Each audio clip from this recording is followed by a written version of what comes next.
Assalamualaikum warahmatullahi wabarakatuh. Bertemu kembali kepada saya, Bapak Iman Setiono, dalam video pembelajaran pemeriksaan sistem pendinginan,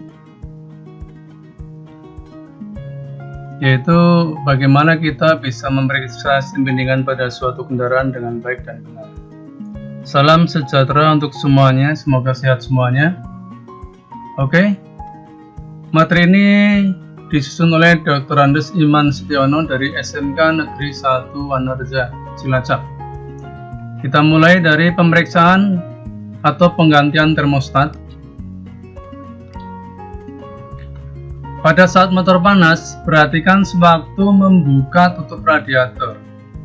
Jika panas air pendingin di atas 100 derajat Celcius, maka air pendingin mulai mendidih dengan segera sewaktu tutup radiator mulai dibuka. Akibatnya, air pendingin menyembur keluar. Untuk mencegah hal ini, buka tutup radiator dengan hati-hati dengan cara tekan tutup radiator, putar 1/4 putaran dulu. Dengan begitu, tekanan sistem pendinginan berkurang. Jika motor sangat panas, pakai kain lap sebagai pelindung tangan. Tunggu sampai tidak ada uap yang keluar. Kemudian tekan tutup radiator dan lepaskan dengan pelan-pelan. Oke, kita lanjutkan.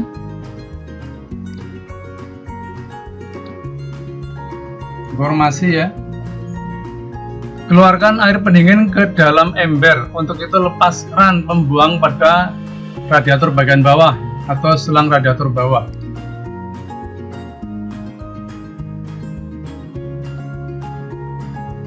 Kemudian lepaskan termostat atau rumah termostat, yaitu ada bautnya 2, dikendorkan dulu kemudian dilepas. Rumah termostat biasanya diletakkan pada sambungan selang radiator atas. Juga ada motor dengan termostat di dalam sambungan selang radiator bawah, tapi umumnya di atas ya, tidak di bawah.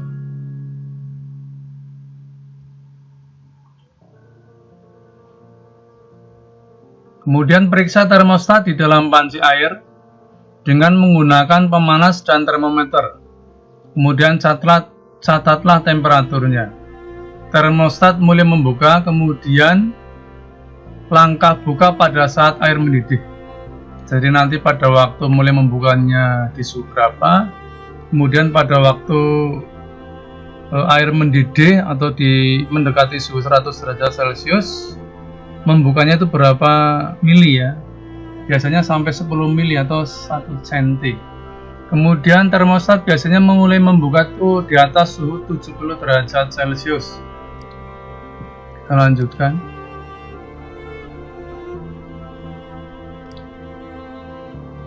Nah, ini termostatnya seperti ini digantung, kemudian pancinya dipanasi ya dengan kompor gas boleh. Kemudian termometernya juga digantung ya, jangan diletakkan di pancinya ini atau di wadahnya.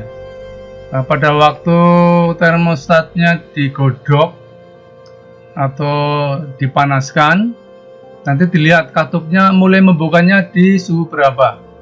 Nah, ini termostatnya, ini penggantungnya, kemudian ini adalah kawatnya, ini termometer, nah, ini air pendingin, kemudian ini kompor gas. Bersihkan dudukan packing pada rumah termostat dengan scrub atau pisau. Dudukan packing yang cekung dapat diratakan dengan kikir. Pasang termostat, perhatikan jangan memasang termostat arah terbalik. Silinder elemen pengatur harus ke arah motor. Rivet pada packing rumah termostat. Ini nanti kalau pada waktu memasang ya. Jadi pada waktu direbus begini, nanti kalau suhunya mulai di atas 70 derajat Celcius, nanti termostat ini akan membuka, mulai membuka. Kemudian membukanya semakin lebar, nanti membukanya maksimal biasanya sekitar 10 mili atau 1 cm di suhu di atas 90 derajat Celcius atau sekitar 100 derajat Celciusan. Oke, kita lanjutkan.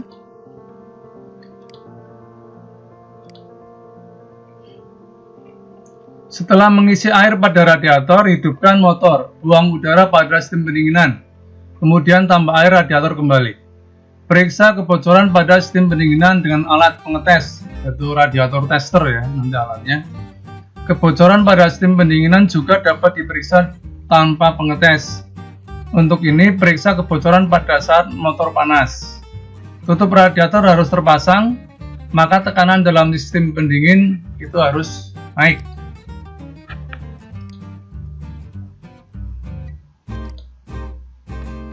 Pemeriksaan fungsi termostat saat terpasang.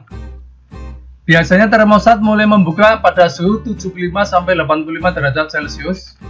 Termostat terbuka penuh pada suhu antara 90-100 derajat Celcius. Kalau termostat mulai membuka pada temperatur di bawah 70 derajat Celcius atau termostat tidak terpasang, hal ini bisa merugikan pemakaian bahan bakar atau bahan bakarnya boros ya, karena mesinnya relatif dingin dan umur motor. Kalau termostat mulai membuka pada temperatur di atas 90 derajat Celcius atau panjang langkah kurang dari kira-kira 5 mili, maka air pendingin dapat mendidih saat daya motor tinggi atau mesin mengalami overheating atau engine mengalami overheating. Itu juga tidak boleh. Kita teruskan. Pada sistem pendinginan yang baru diisi dengan air, ini masih ada udara di dalam yang harus dibuang. Biasanya motor dapat membuang udara sendiri pada saat termostat mulai membuka. Sesudah pembuangan, air pendingin harus ditambah lagi. Pemeriksaan sistem pendinginan. Pada saat motor panas di dalam sistem pendinginan bertekanan, janganlah membuka tutup radiator dengan cepat karena air pendingin yang bertekanan dapat keluar. Kemudian memeriksa kebocorannya. Sebelum memasang pengetes pada radiator, lihat kedalaman leher pengisi atau sambungannya ya.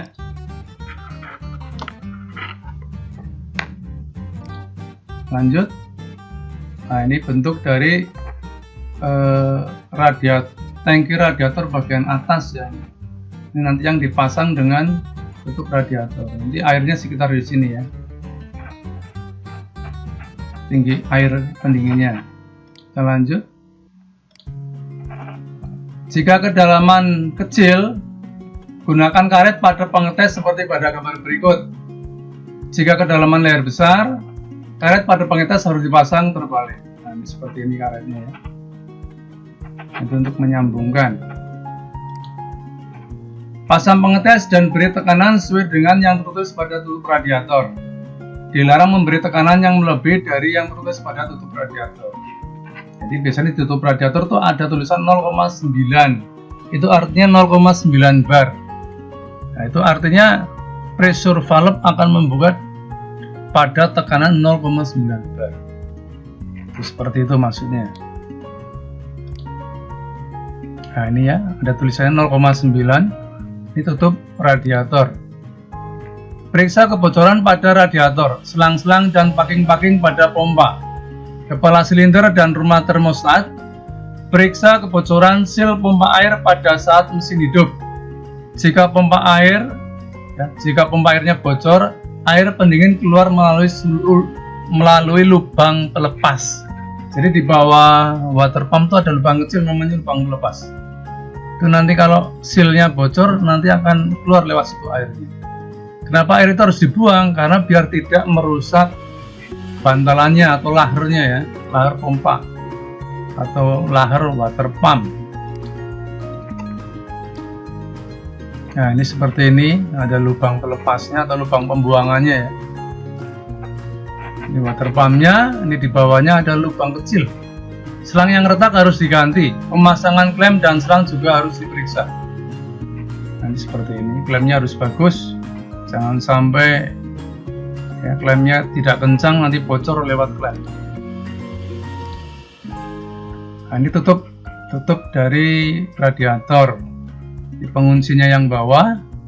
Ini yang atas ini adalah pressure valve, yang tengah ini vacuum valve.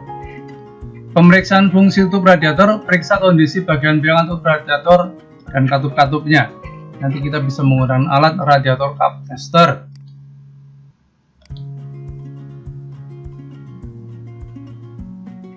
Pasang pengetes pada tutup radiator, pilih leher pipa adaptor yang kedalamannya sesuai dengan tutup radiator. Nah, ini maksudnya yang ini ya. Kita cari yang pas, yang sesuai dengan tutup radiator. Nanti karena beda-beda, setiap mobil itu tutup radiatornya biasanya tidak sama, berbeda-beda. Makanya nanti pasangannya ini harus diambil yang pas. Ya, ini letaknya di mana? Biasanya di box ya, box radiator cup tester atau di tempatnya. Pemeriksaan fungsi termostat. Pemeriksaan ini harus dimulai pada saat mesin dingin ya, atau mesin masih dingin. Pasang termometer pada leher pengisi radiator. Hidupkan motor pada saat awal. Air pendingin tidak boleh menjadi panas. Air yang cepat menjadi panas saat mesin mulai hidup menunjukkan bahwa termostat terus terbuka atau tidak terpasang atau tidak dipasangi ya, seperti itu. Sampai termostat mulai membuka. Biasanya kita harus menunggu beberapa menit. Nah, pada saat itu ya, pada saat ini atau pada saat itu temperatur di dalam air pendingin harus cepat naik sampai 70 sampai 85 derajat Celcius.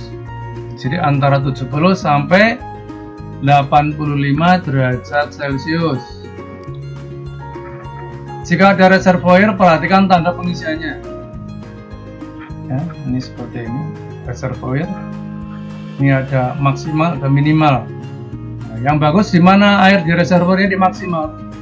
Kalau di bawah minimal berarti harus ditambah. Ya, itu berarti airnya kurang. Kita lanjut.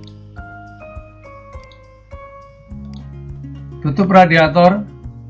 Tutup radiator mengatur tekanan di dalam sistem pendinginan pada temperatur kerja. Sistem pendinginan bertekanan antara 80 sampai 120 kPK atau 0,8 sampai 1,2 bar. Dengan begitu titik didih air pendingin mencapai kurang lebih ini 120 derajat Celcius. Maka sistem pendinginan menjadi lebih aman. Memeriksa kebocoran air pendingin pada sistem pendinginan.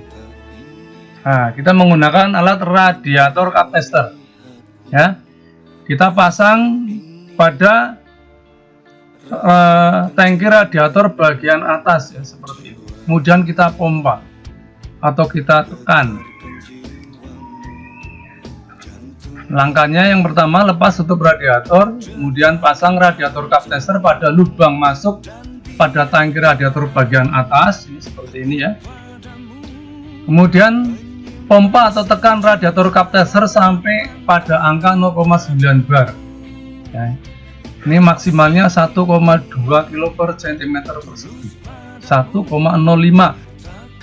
kilo per cm persegi. Ya.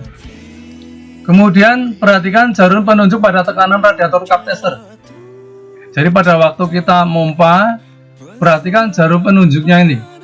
Pada waktu sudah di angka 0,9 bar, kemudian tidak kita pompa lagi atau kita biarkan dulu. Nanti kalau jarum testernya bergerak turun, itu berarti ada kebocoran. Ya, perhatikan jarum penunjuk tekanan pada radiator cup tester.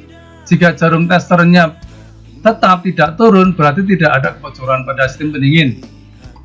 Tapi kalau nanti jarum testernya ini turun, langsung turun pelan-pelan, berarti ada kebocoran pada sistem pendingin. Tinggal kita lihat bocornya di mana, ya, di radiatornya, atau di selangnya, atau di water pumpnya, atau di gasket kepala silindernya dan sebagainya.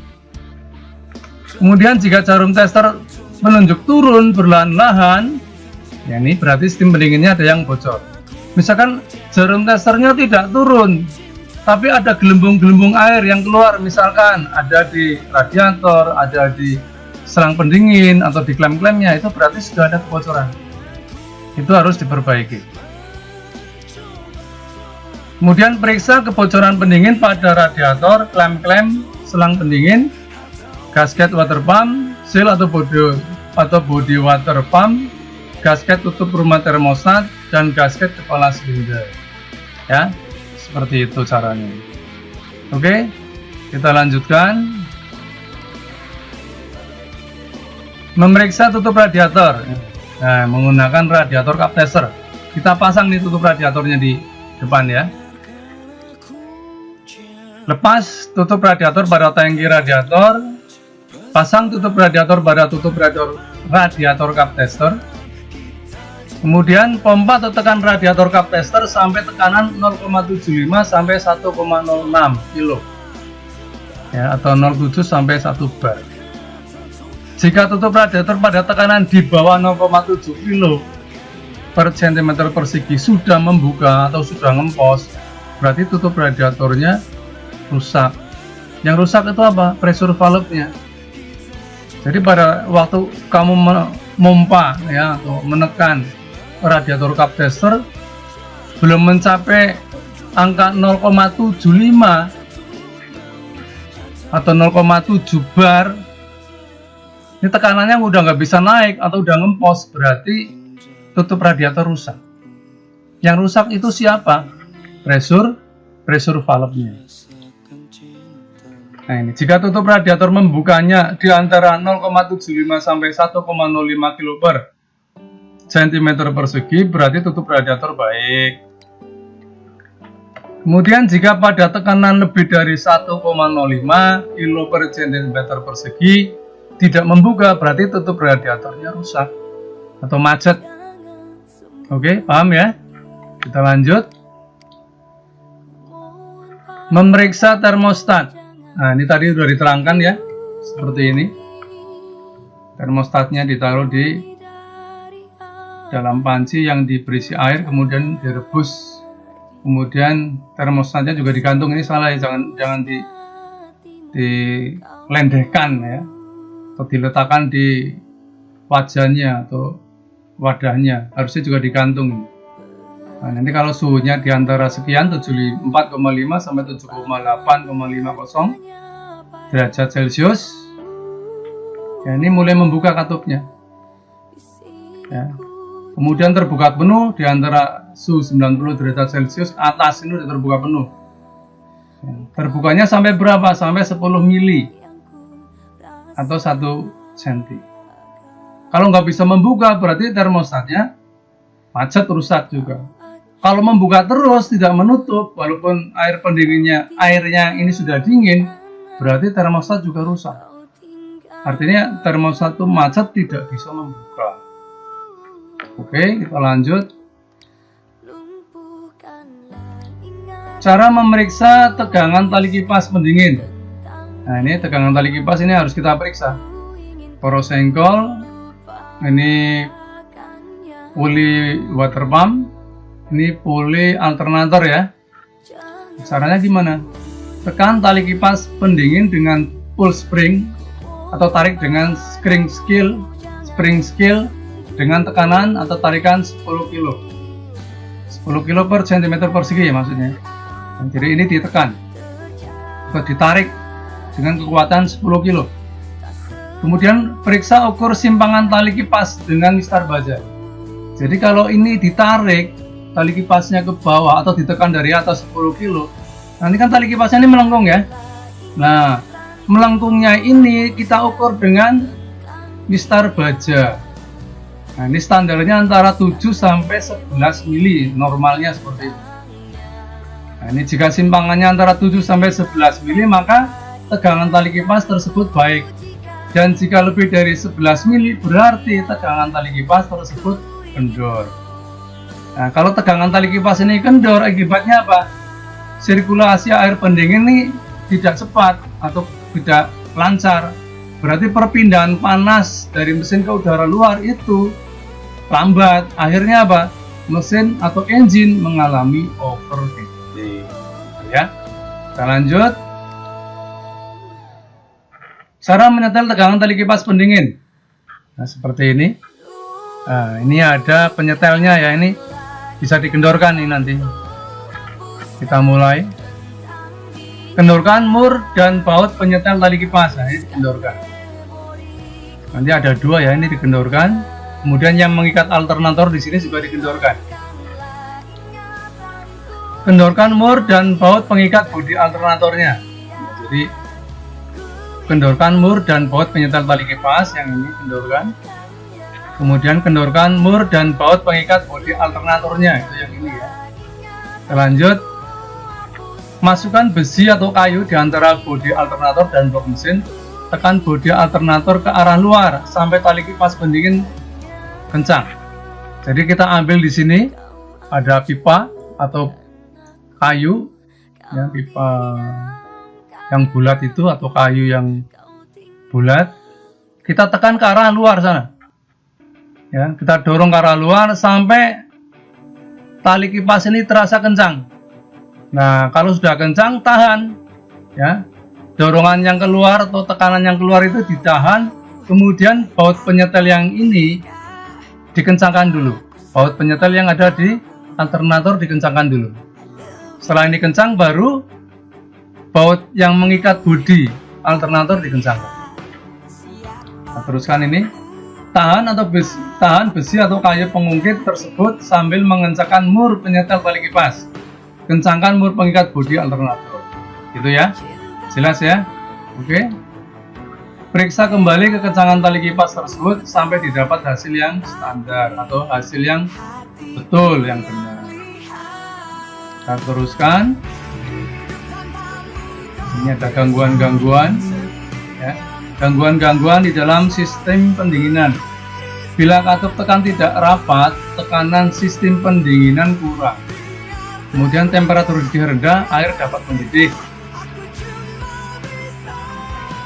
Kemudian bila katup tekan tak membuka atau pressure valve-nya tidak membuka, tekanan sistem pendinginan terlalu tinggi. Selang air pengembang bisa meledak atau mesin menjadi overheating.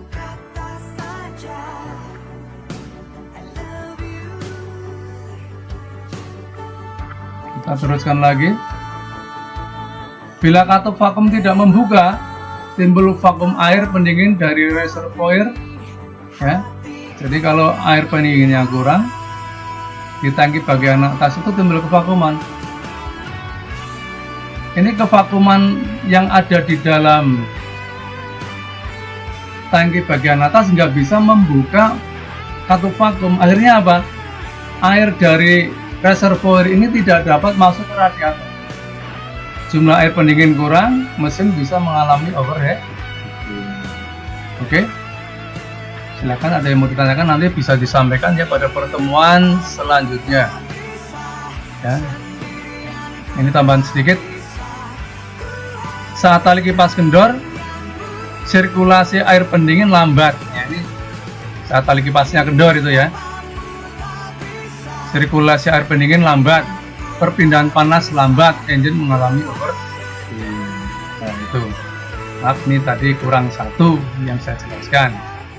Ini karena sudah cukup pemberian materinya, mungkin kurang lebihnya saya minta maaf.